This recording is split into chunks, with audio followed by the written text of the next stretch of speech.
Hi, everybody, and welcome once again to another episode of Morning Brew. This morning we're talking about something really interesting because not too many people know or even understand this, yet they hear it all the time. We're talking about charters, the city charter, the City of Laredo charter. So what exactly is that, and why is this something that's needed? Well, today I'm so excited because I have a member of Laredo City Charter Commission. I've got Andrew Garranco. He has been very involved in meeting, of course, with the rest of his colleagues on the City Charter Commission. And we're going to talk about the city charters that have been approved for voters to vote on this coming November. So Andrew, welcome so much to Morning Brew. It was so happy that you were able to find time because I know you're so busy with your schedule. I want to talk to you and have you talk to our Morning Brew viewers as if we were seventh graders because it's such a complicated issue for those that know nothing about city charters and what the whole purpose of a city charter is. So welcome to Morning Brew. Well, thanks for having me, Mindy. I really appreciate it. So let's talk about charters. Charters are the constitution for a city. So in a sense, what it is it's both a vague and specific document as to how you structure the city in the way you do things. So it can be very particular, as in these things need to be followed. It can also be very vague. There shall be so many things that happen in the city. The essence is that it should offer guidance and it should be specific when it needs to be. Okay. I know that sounds very vague, but then again, the Constitution is also generally vague. And the point of it is that it should offer guidance. Okay, so this charter, the original charter for the City of Laredo was signed by our forefathers when? Back in the late 19th century, early 20th century. So it's about 120 years old or so, or thereabouts. Okay, the original charter. How often, obviously, times are changing. Things change during the years, so at that point, there could be some changes made to a city charter from its inception, correct? Correct. So unlike the Constitution, in our Constitution in the United States, it's passed by the legislature, then it has to go to the states, and there's no set time to review it. It just exists. City charters exist within a framework that requires us to look at the charter every 10 years. Okay. Some cities do it every 5 years, some cities do it every 20 years. Our city says every 10 years, and it's good to look at it every once in a while because the charter, you know, honestly, you don't want to change a charter too much. You want to make sure that it's up to date, but you don't want to fiddle with it to the point where it becomes just some document for you to use crayon on. Right. Can you give our viewers just an idea of maybe some of the charter rules that maybe were put into effect way back, like original stuff, just to give our viewers an idea of what is in a city charter?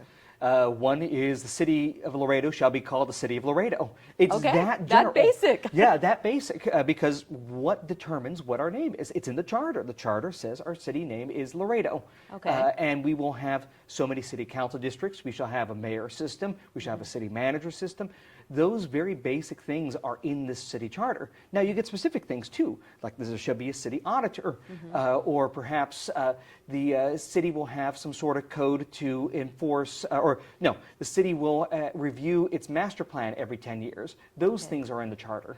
Wow. So all of this. So let's take, for instance, a city that wants to become a new city, like, for instance, Talise. They want to create a city. So one of the first things that anybody who wants to create a new city would be to obviously create a charter. And those are the guidelines of that city. Right. Okay. You create a charter and it'd be voted on by the people. Okay. Yeah, very so important. everything is voted on by the people. Actually, and then we give you one that's way back original. We will have one municipal court judge. This was way back then. This was way back then. Wow. And of course, we've grown a lot since way back then. So I understand that one of the charter revisions or amendments that is being proposed is to have a second municipal judge. Is that correct? Right. Something like that. I mean, there have been minor things changed, but the fact we're adding a second judge has never been done before in 120 years. Wow. So our charter here in Laredo is 120 years old. Let's say 120. It could be a little bit more, a little bit less. I just can't remember right now. Okay, perfect. So we've established what the charter is and why it's so important for a city to have a charter. Charter Commission reviews it every 10 years or so, maybe a little bit more, but every 10 years. Now, once the commission, which you are a part of, how many folks sit on the commission, by the way? So there's 9 people who are appointed to the commission. Every city council person appoints one person, and so does the mayor. Okay. And the mayor's appointee usually serves as the chair of the commission. Okay, perfect. So when did you all start meeting to start talking about proposed amendments? Because this coming November of 2024, the amendments that were approved by the current sitting city council members will go to the voters for their approval, correct? Yes, that's correct. We started meeting back in the fall. Okay. We met almost a dozen times Of on 2023. In 2023. We met for about 22 or 23 hours. So we put a lot of time into this revision. And who sits on the commission? What is the cross range of folks representing industries? Is it a good cross range? You've got a little bit of everybody on there? Yeah, so what you would say is the highest standard of democracy are low entry requirements. Because anyone should be able to participate in this. The only regulation to participate in any city committee is that you have to be a resident of the city of Laredo. Okay. So, I mean, you can be whatever career path, you can have whatever connection, you make as much money or little money as you want, but everyone has a right to sit on this commission. Okay, in this case, we had people like developers, we had people who were former judges like Judge Boyer Onellas, we had business owners like Rocavella, we had professors at TAMU. Professors, Jack Byam. We had a whole bunch of people out there who really represented a great cross section of our community, and I'm happy to say that. You know, okay, so when you're talking about everyday citizens, like the 9 that were appointed for this particular round of amendments, you all must also have to study the city charter as it is, and then how do you come up with ideas or recommendations, or maybe this needs to be tweaked or this needs to be tweaked? Is it just, do you take input from others? It's just things that you hear, or how do you go about even knowing what to change? Well, the first thing you have to do is read the charter. Okay. Before this, admittedly, I had never read the charter, and I don't think most people have. And when you read the charter, the first thing I was really surprised about was that we actually have a pretty good charter. Now, some things had to be updated. There was no question about that, or some things had to be added or deleted. But the fact is that I thought generally we had a great base place to start as a charter review commission. Okay. That's good to know. Yeah, we should be proud of that. Now, if we follow the charter, it's a different story. I think some people would certainly have their comments on that. But generally speaking, we have a very good charter to start off with. The recommendations that the committee made on the revisions were really in light of things that have happened in the last 10 years and current trends. We had to do a lot of research. Now, commissions are volunteer, so if you want to serve on the commission, you could just show up. Most of us, and I think all of us, did research outside of the commission. So we went to see what other charters had, like the city of San Antonio, McAllen, Houston, had a good idea of what they were working on and how they worked on things. For example, the voting of the mayor. That was one of the recommendations the commission made. Well, is Laredo the only city that has a mayor who does not have a right to vote outside of tie breaking? Let's see what other cities have to do. So it's a lot of cross-referencing in that regard. Somewhat meticulous, somewhat not. In some ways, you kind of feel like an attorney. Yeah, no, absolutely. Well, this is really intriguing, getting really good, but just as it gets good, we got to cut for a break. So we're going to just take a quick break, and then we're going to come back and continue talking. I want to go into the specific amendments that are going to go up before the voters this coming November, and talk a little bit about why you and the committee decided to go in that direction. But stay with us. When we come back, Andrew's going to talk a little bit more about the 7 proposed amendments that we'll be voting on in November. We'll be right back.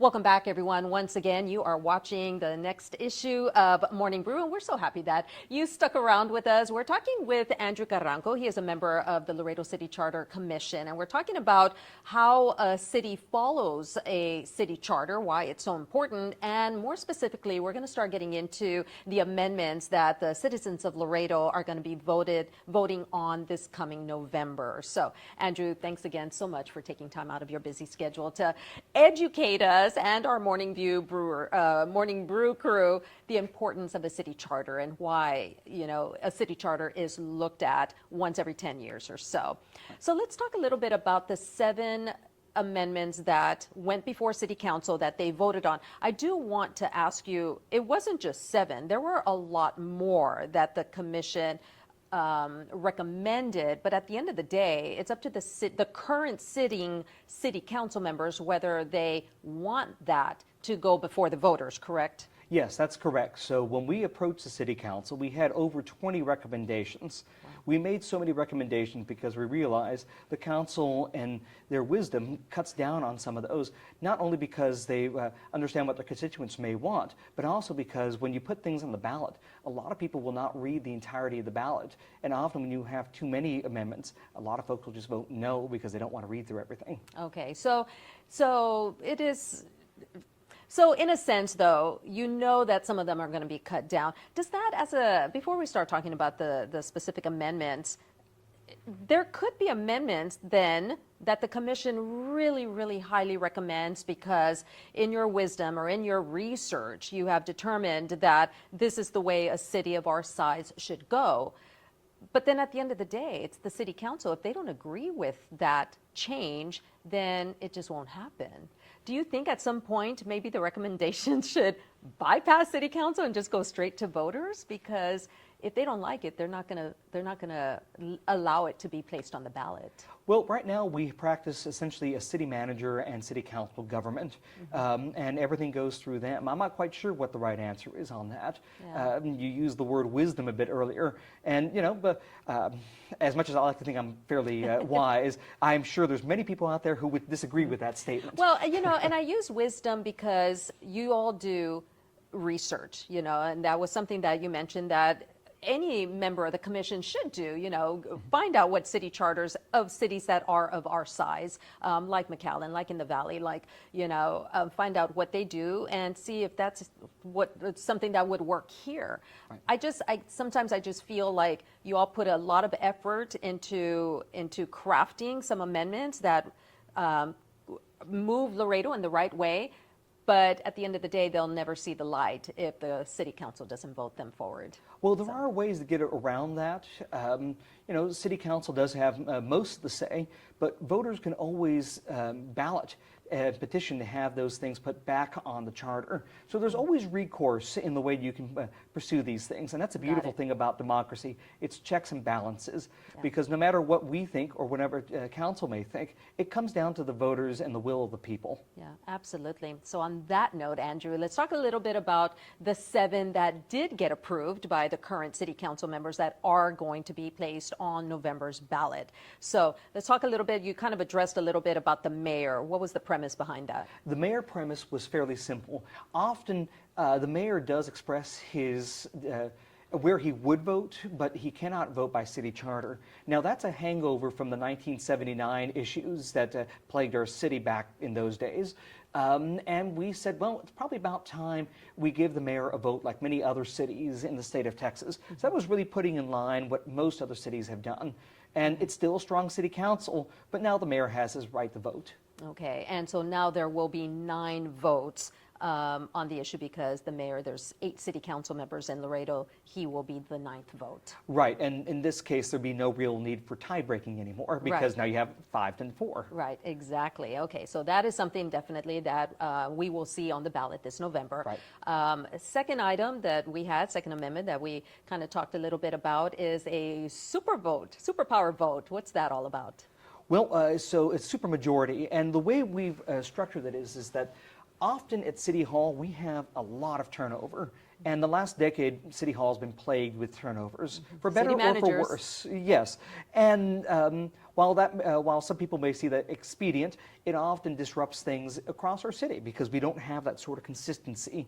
Right. What we have done is we have said, we looked at the charter. Now in the charter, it takes 5 votes to hire someone. Okay. And this would make sense because if you rely on the city manager for his opinion on hiring someone, then, I mean, that's ultimately what they're supposed to do. The city council should rubber stamp whatever the city manager brings up. When the fire someone, though, is a little bit more complicated because you could have political intrigues.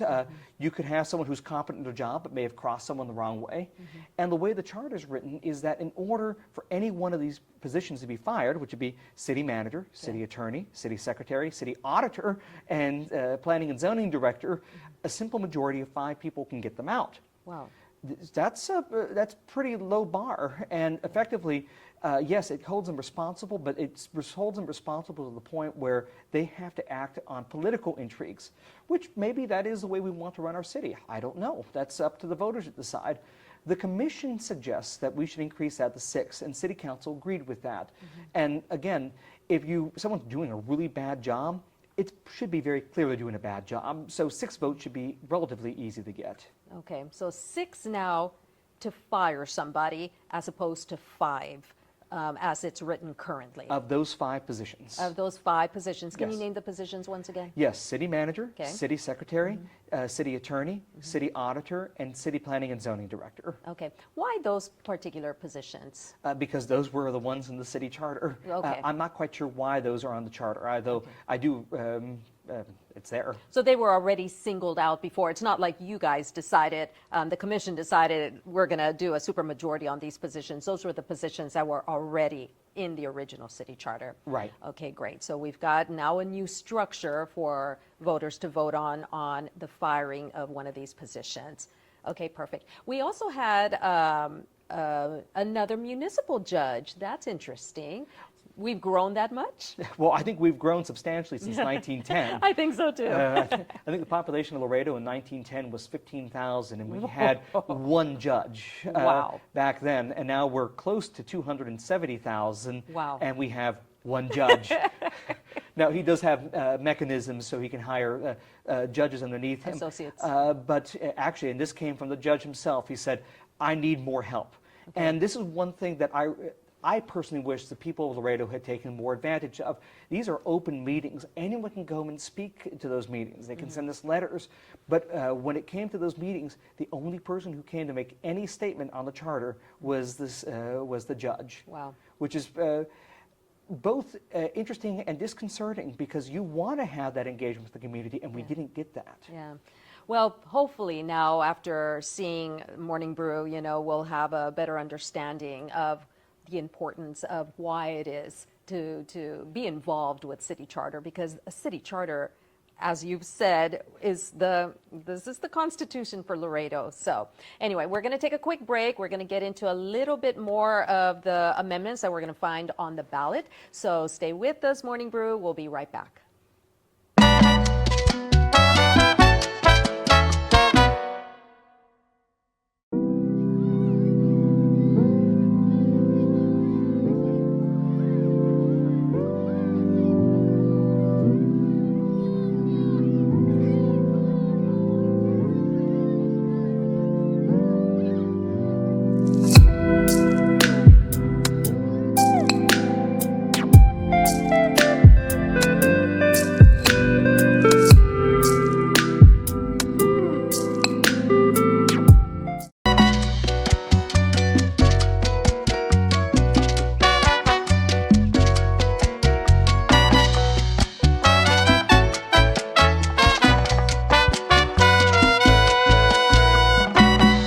Brew Crew. We are having a very enlightening conversation with Andrew Carranco. He is a member of the Laredo City Charter Commission. He and his colleagues on the commission were tasked back in the fall of 2023 to come up with proposed amendments to the City Charter of Laredo. That process started in the fall of 2023, and now the changes that were approved by the current City Council members will be seen on the ballot this coming November of 2024 that will allow allow residents of Laredo to vote up or down on. So we were talking a little bit about a couple of the amendments before we went to a commercial break. So let's talk a little bit about the ones that we haven't been able to address. Let's talk about the mayor's veto powers. Those were kind of tweaked as well, correct? Yes, that's correct.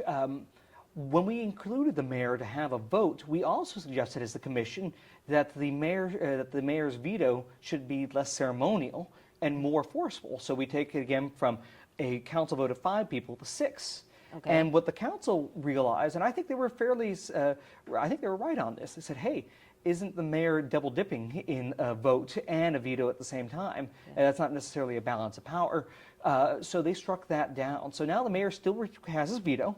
Okay. It'll be 5 votes, but that being said, if they already pass a resolution with 5 votes, he can veto it, and he'd just say, well, my veto is ceremonial, because the same 5 people will probably vote for the same amendment again. Yeah, exactly. So once again, a ceremonial vote. You know, there was a couple of amendments that we will not be seeing on the ballot. One of them was to minimize the number of council members, going from 8 to 4, not actually minimize them. We were going to minimize the districts, still have 8 council members, but it was going to be 2 council members per district. Is that correct? Yeah, we were going to amalgamate the districts. We were Okay. going to mix them together and Okay. make a super district. Okay. That really was an interesting idea that came out. And effectively what we agreed on was we probably ought to come up with some sort of alternative, but I don't think anyone's real heart was into it, but we still agree that we should do it anyways for Yeah. the sake of offering the voters and the council an opportunity to say yay or nay. And at this point, the council said nay. Yeah, they just did And I not think want to most do other that. people said nay too in their hearts. Yeah, and I guess essentially we would go from 8 districts in Laredo down to 4. And I think some of the discussion was just talking about how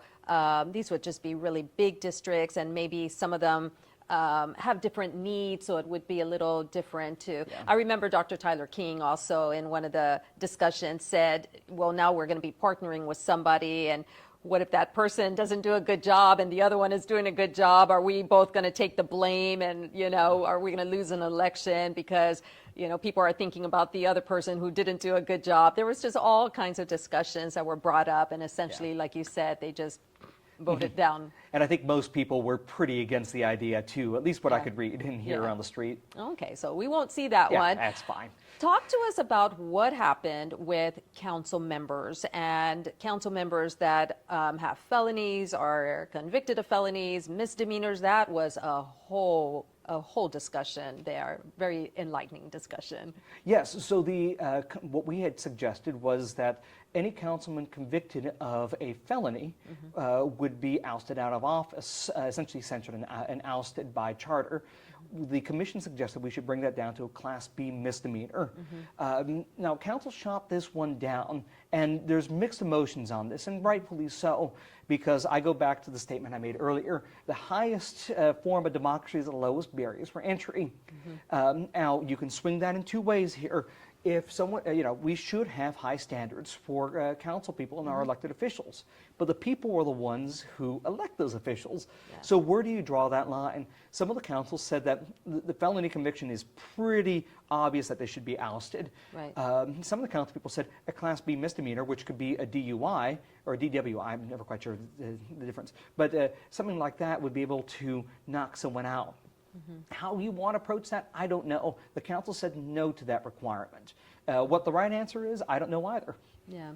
So this is just a matter of there are some misdemeanors that might be seen as a little bit more serious than other misdemeanors, and I think what I had heard, and some of the water cooler talk was just a misdemeanor could be here or here. What if it's something that's way down here, and then you're going to lose your position because of that? So ultimately, they voted down that one. It will not make it to the ballot. Right, Yeah. and just a bad mistake could be a Class B misdemeanor. Right. So, there's some argument there. There's some argument for and against. Again, I don't know what the answer is because I could see both sides of that coin. Yeah, absolutely. So what happens now? Now, City Council, they did move forward and agree to put these 7 amendments onto the ballot. So now what happens? Now what happens is this. They formalize and they say these are the amendments that are going to go on the ballot. I think there's 7. Those will be placed on the ballot, and I'm sure they'll be published in the paper, and folks will be able to read that. And on the ballot, you'll have the answer to vote for them or vote against them. Okay. And it's very straightforward. And if they are voted for, then obviously they now are intertwined into our current city charter, and they become part of our city charter now. They become law. Okay. Talk a little bit about what happens now. Okay, so we've got a city charter, we've got our set of guidelines and rules. Council or the city now follows these city charters, but what if something is not followed? What happens then? Now, the answer to that is probably more complex than I'm about to answer it, but it becomes an issue at the state. You can always complain and say the city is not following its charter, and you can file a lawsuit. But you can hold the city up to that charter, and it is legally binding.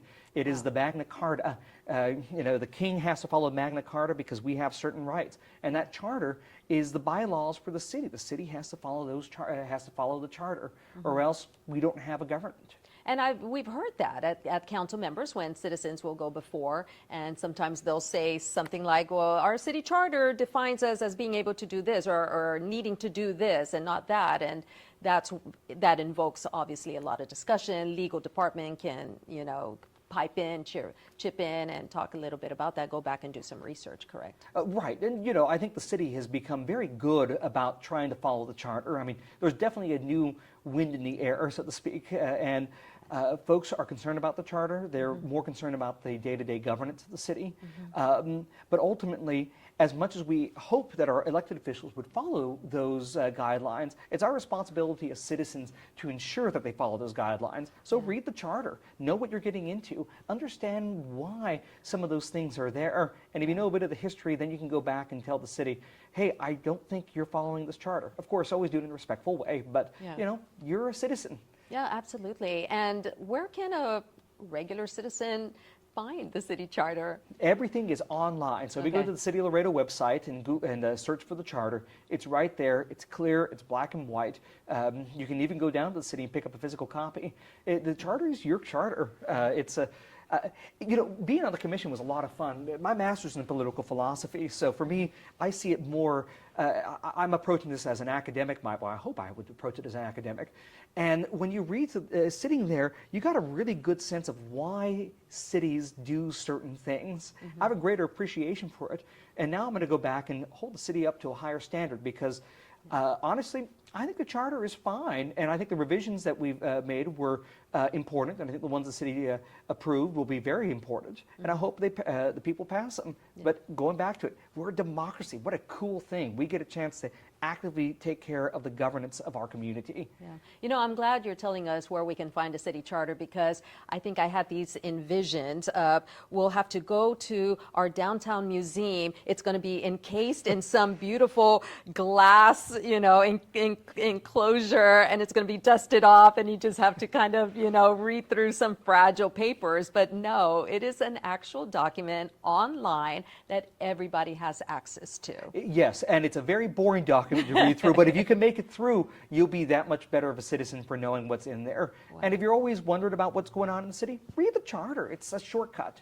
Yeah, absolutely. So is this something that you recommend for folks to get involved in as far as the next go-around? When would the next go-around be for looking at amendments? The next go-around would be in 2034, wow. So in 10 years. So we still have a ways yet. But just because we're not looking at the charter doesn't mean people can't get involved in the actual organization of the city. That was double negative. People should get involved with the organization of the city. Yeah. So I encourage anyone. There's many commissions out there that the city operates. I think there's something like 34.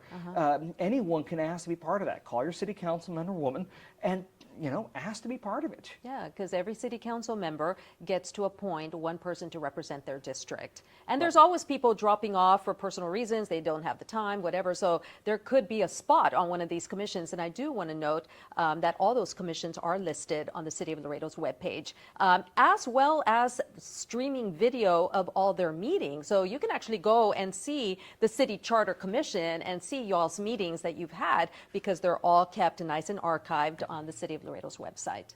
Yes, and the city is very good about that, and they have to do it by law. So, you know, if you know about a meeting that didn't go up, I mean, bring that up. Yeah, sounds good. Well, I wanted to tell you that I did get you a pen because we were talking about the founding fathers and the original city charter. So I thought getting you a little feather pen would be very ideal. Well, I see G. Washington on here. I don't think I'm that important, but I will be able to say that in 30 years I can look back and say, well, I helped write that commission. So yes, you did. You helped with the City of Laredo's charter. So, Andrew, we can't thank you enough for coming on Morning Brew, explaining to us as if we were seventh graders exactly why it is a city charter is so important. Appreciate having you with us and educating our community. Thank you so much, and thank you for the work that you do in Laredo. When are you running for office? No, God, no.